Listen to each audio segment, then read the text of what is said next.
One doctor referred to it as just like a pie. You eat a pie, you're just eating the outside of a pie. You don't notice it until it gets into your central vision. I really didn't notice a change until I got into my 30s, and that's when it seemed like it's progressing faster. That's because it was starting to go into my central vision and affecting me. The retinal cells are dying slowly. It also affected my peripheral vision. I had no peripheral vision starting young, and it just kept, as I got older, the pie kept getting smaller.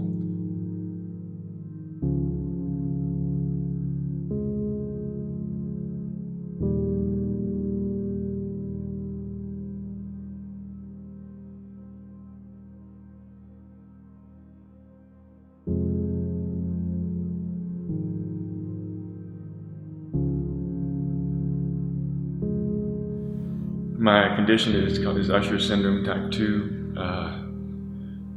The first part, it affects my hearing and as well as my vision. They noticed my hearing at a young age, probably 2 or 3 years old. Thought I was ornery and not paying attention or wasn't listening. So I had hearing aids and went through speech therapy, so it never really affected me in that regard. The vision kind of came later. It took hunting trips with my dad when I was 4 and 5, and wondering why I couldn't let go of him. Couldn't see in those early morning and late evening situations, because one of the first parts of that condition is night blindness. So you can't at night, the lower the light, the worse your vision.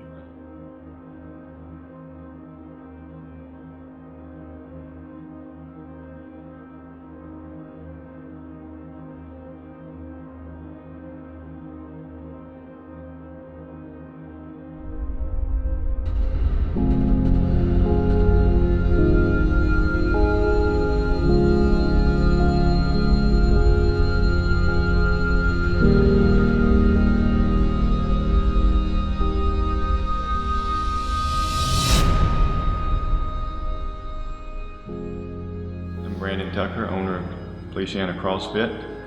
I have been in the fitness world since probably around the age of 18. Started my degree in kinesiology at Southeastern, graduated from there. Was a personal trainer through college and even into my professional years, even though I worked in the brokering world. Been involved in several businesses and finally got back to what I enjoy, which is this. I found CrossFit about 4 years ago, and I came here and started something small, and it grew into something much larger, and had a great opportunity here at the Bluffs to offer this service here. We're going to do some inchworms. We're going to go from here to the clubhouse and back. Okay, again? Good. Gonna go down. Come out. Do a push up. Let's come. Bring it in. Those down. Out. Push. You're gonna do that all the way back to the fitness center and back. Okay. And we start at the cone, right? We can share wherever the cone. I don't see any cone. We got a little chipper action for you today, okay? We're gonna start with synchronized burpee broad jumps from that light pole. Yeah, he's got a better jump. Up, your left, your left.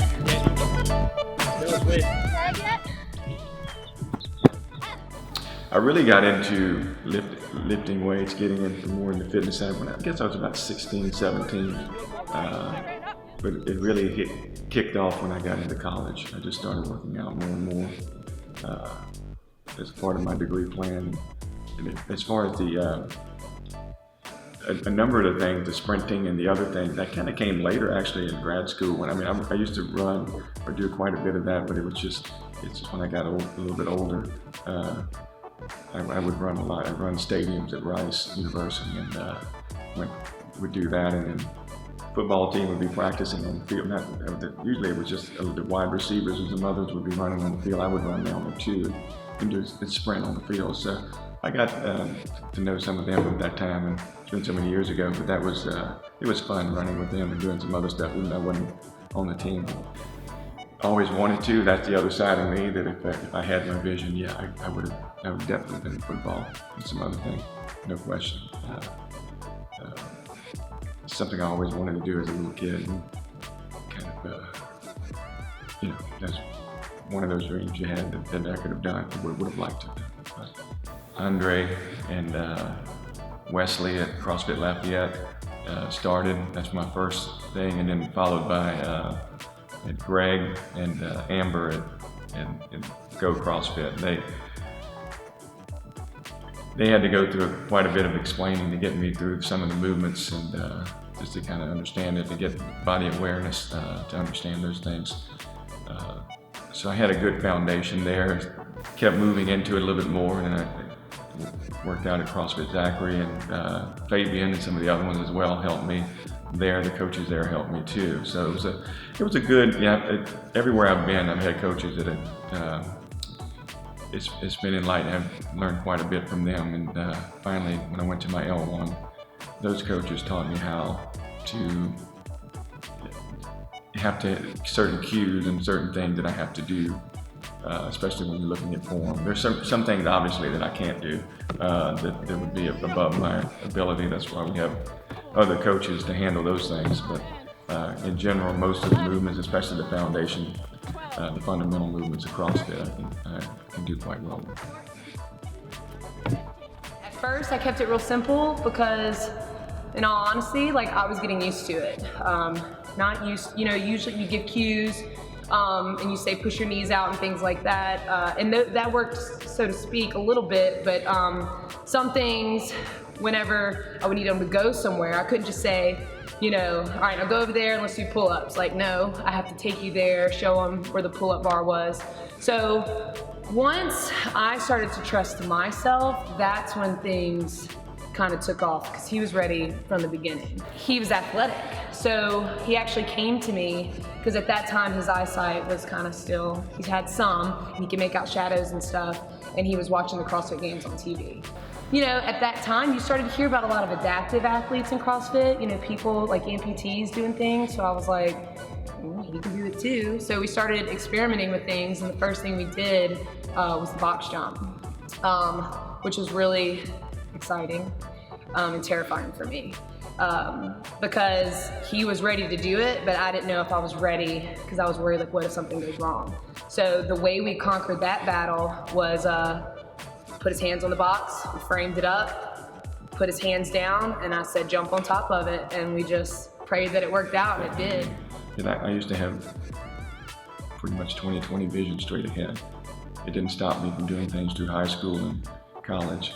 By the time I reached grad school, it was still tough. It was getting tough, a little worse, but still didn't stop me. In my younger years, I could drive when I was younger. Obviously, that stopped as I started going away, more and more peripheral vision lapse. So now I just have what they call a light perception.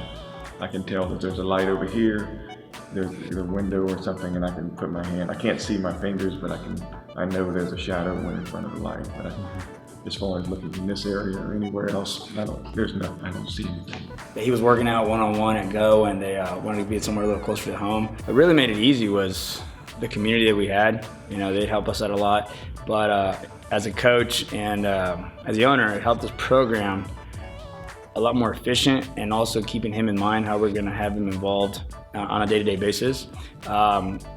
Myself, as a former teacher, it really opened up my opportunity of creativity, of how to have him transition from movement to movement, whether it be running, wall balls, box jumps, which he was a phenomenal box jumper, he still is. And having him in the gym was just a great motivation. Instead of a goal board, people are like, I want to be able to do what he's doing at that level. I see the expression on people's faces like, man, if a guy like that, what other excuse can you have to not do anything physical, whether it be CrossFit or weightlifting? You know, so I think that's how he impacted a lot of people. I love him, he's great, good guy, deserves everything.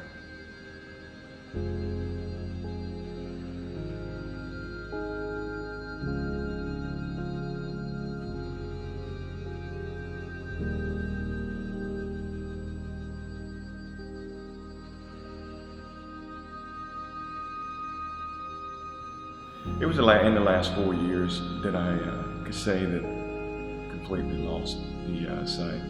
Even though my daughter just turned 4, when she was little, still as a baby under certain lighting conditions, I could see her and see things. Under light and shadow, I could make out bits, but it took a lot.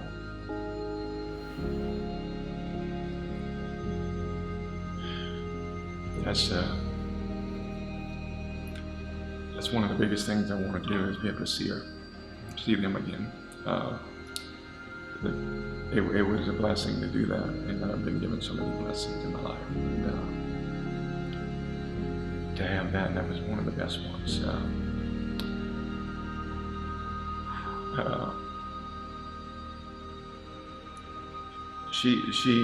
There's so much I'd like to do with them. There's nothing stopping me. My oldest is 14, and even my 10-year-old son. I could read to them and do those things with them, and go hunting, go fishing, go do those things. Nothing stopping that today, but there are some limits. I used to play golf. My 10-year-old, I'm ready to get him in golf. My 6-year-old son as well. And that's when my 6-year-old was right when I was trying to, it was getting very tough to read to him when he was little. The 4-year-old, unfortunately, I was able to see her, but she was too young. We weren't in a phase yet to do those things. So this treatment, if I'm blessed enough that it works, that's one of the biggest things I look forward to. Looked at a number of clinical trials, and you have to qualify. Most of them require a little more vision than I have. I've kind of, several years back, I kind of passed on a study because it was in its earliest phases, and I didn't think there was any major. I didn't know that was a condition of it. You could be too blind for a study like that, and it was nothing proven then. But long story short, it is working. Had a good success rate, but by the time I went to apply for it, it was a little bit too far for me. But there was a number of other studies, including this one that's out of Fort Lauderdale, that will allow light perception, and it has a fairly good success rate. Well, the first procedure, they extract bone. I go under general anesthesia. They're going to extract bone marrow from my hip. And then get the stem cells from that out of the bone marrow. It's bone marrow derived stem cells. So after that's done, they'll inject them behind the eye, the side of the eye, and also through an IV. And then I have to go through post-op thing, but that's kind of the basic treatment, the initial treatment. And follow-up appointments after that at 1 month, 3 months, 6 months, and a year, just to see the progression. If all goes well, like it should, then there's another arm of they call it another arm of the study, which is essentially repeating pretty much the same thing, just maybe a little more concentrated treatments in the eyes and the IV treatment as well. So then so that would be in about a year. They usually want to wait at least a year to see that the first treatment is taking effect and doing what it's supposed to do.